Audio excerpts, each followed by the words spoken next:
Shalom, Bapak Ibu, saudara-saudari terkasih, semoga senantiasa diberi kesehatan dan berkat berlimpah dari Tuhan kita Yesus Kristus. Marilah berdoa dalam nama Bapa dan Putra dan Roh Kudus. Amin.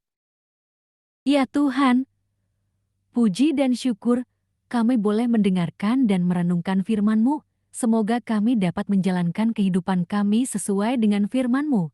Amin.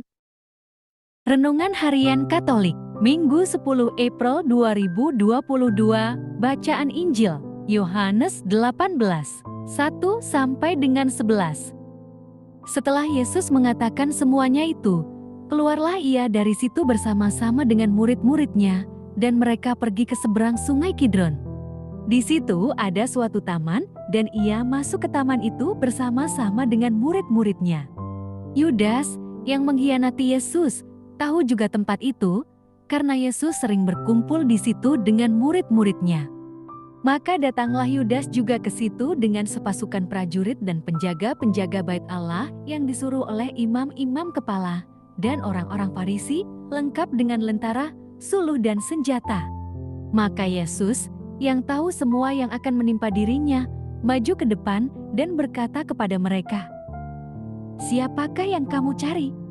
Jawab mereka, "Yesus dari Nazaret." Katanya kepada mereka, "Akulah dia." Yudas yang mengkhianati dia, berdiri juga di situ bersama-sama mereka.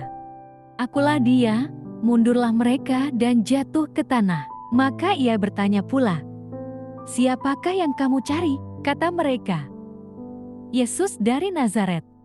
Jawab Yesus, "Telah kukatakan kepadamu, akulah dia.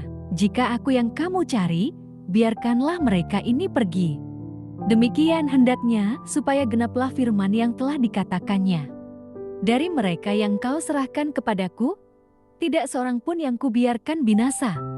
Lalu Simon Petrus yang membawa pedang, menghunus pedang itu, menetakannya kepada hamba imam besar dan memutuskan telinga kanannya. Nama hamba itu Malkus.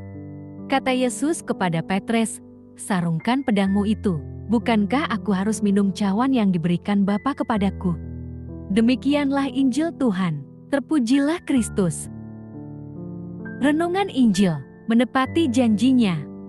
Yesus tidak melalaikan kata-katanya. Dalam pasal sebelumnya, dalam doanya kepada Sang Bapa, Yesus menyatakan bahwa Dia menjaga semua orang yang dipercayakan kepadanya. Kini, saat Dia ditangkap dan menyongsong penganiayaan, Dia tetap menepati kata-katanya dengan meminta supaya orang-orang yang bersamanya dibiarkan pergi. Dia tidak mengambil kesempatan untuk mendapatkan dukungan dari para pengikutnya. Dia juga tidak menyerat mereka untuk turut menemani Dia dalam penderitaannya pada saat itu. Dia ditangkap dan akan dianiaya, semuanya itu Dia jalani sendirian. Dia tetap menjaga supaya tidak ada pengikutnya yang seketika itu dilibatkan. Menepati kata-kata adalah sesuatu yang mulia.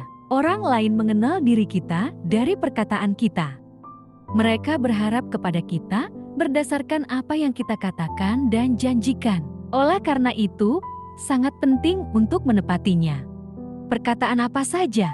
Semuanya.